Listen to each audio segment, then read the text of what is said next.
Hey, yo, Shalom, Shalom. It's your brother Ja. First and foremost, all praises to Yahweh, Akkad, Yahweh, who is Akkad, right? All praises to Yah, man. So I'm leaving work right now, and man, it was a tough day today. It was a tough day today, man. And the thing about my job is, I'm a supervisor, right?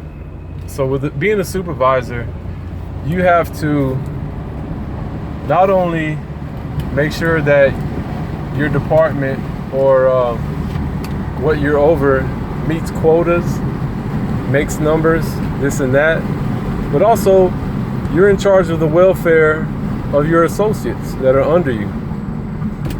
So I used to hate that. I used to hate the fact that we were seemingly going to have to be shrinks, if you will, to our own associates. But over time, as Yahweh makes your mind more strong, he makes this is also similar to having children in a way. And I know how Brother Tretel feels and Sister Talina, because they got multiple kids. So I imagine it was tough to the first two, but then the third or whatnot, you start to kind of build up a mental strength that can only come from Yahweh. Now, the reason I wanted to make this video is a couple things came to my mind, praise Yah, is that even if the Most High allows you to work at a so-called corporate job or a system job or a job in Babylon, you need to do it well. You know what I'm saying? Because if you don't do it well and you don't do it accordingly to the so-called guidelines that they set out for you, then you're never going to leave yourself open for good things that can come from it, and good things that can come from justice.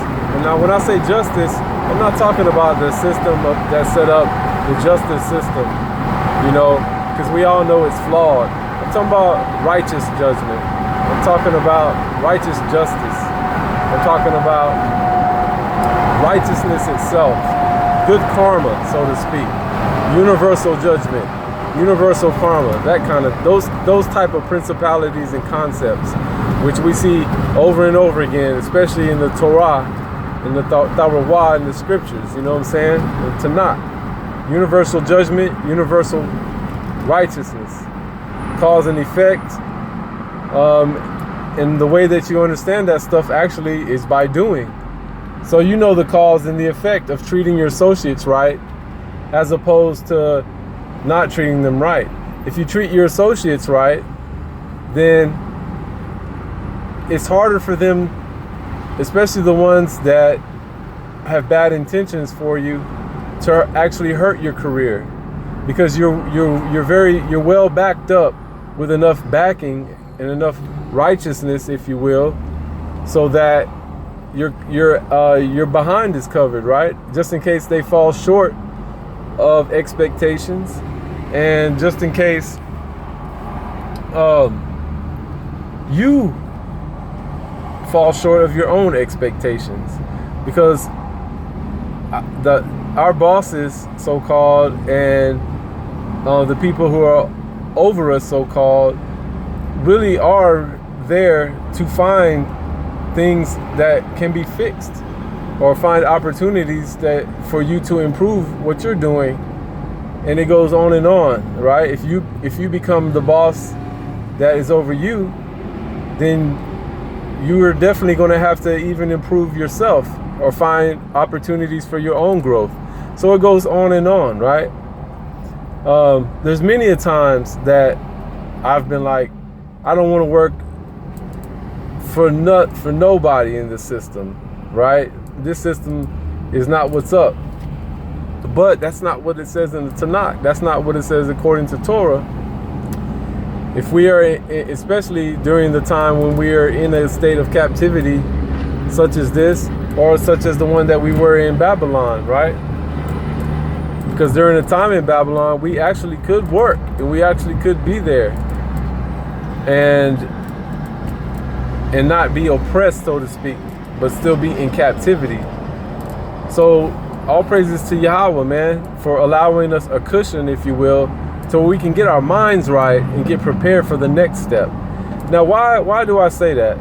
Why is it important for those of Yasharal who do have so-called regular jobs, 9 to 5s, who work for the man, who work for the system? Why is it so important that you do your best? And why is it so important that you do make a mark so good things can come your way? Why? Because especially for those who live in these areas that have a lot of different Israelites in it, whether it be Hispanics, those so-called Mexicans, so-called Negroes, so-called blacks, African Americans, so-called descendants who are not colored, that you can't tell are Israelites, all in the same boat, right? All in the same pot, so to speak. It's important because you can make a difference in their lives. That's why it's important for you to have these jobs in these places, in this system, so to speak, so you can make a difference in their lives, right? Because if you think about it, none of these places even had to hire you, right? They didn't have to hire you. And usually it's our own minds that make it difficult to do well in these places. Understanding that there are circumstances, and I've been in them, where we get prejudice, where we get picked on, where we get opportunities that slip by us because, for various reasons, for getting sick and not being there on a day when something spectacular happens to another fellow associate, that they get more kudos than you. Many things. But in stride, you have to praise Yahweh for allowing you to be able to be here to make a difference in somebody else's life, man. Those people who really grasp that don't really have problems, so-called, even in the so-called white man system. But like I said, there's different levels to it. A bum's gonna have different problems in the so-called white man system than a person with job have problems in the white man system. But that doesn't make the bum's problems more than the ones with the person with the job. That's why having Yahweh in charge of judging our scales, in charge of judging our balances and our soul and mind is of importance. That's why it says the fool who does not love Yahweh, or the fool who denies the Most High, or Alahayam, is a fool indeed. Those who don't trust and don't understand that Yahweh is in charge and governs all principalities and things is a fool indeed, right? A fool indeed. Think about that, a fool indeed. That means not only in thought and in their soul, but in the actions that they take are foolish. In the deeds that they do, it doesn't have any righteousness involved behind it. And it takes too much out of you to have to always trust Yahweh in creating righteousness from a fool. That's a harsh thing to always have to trust in.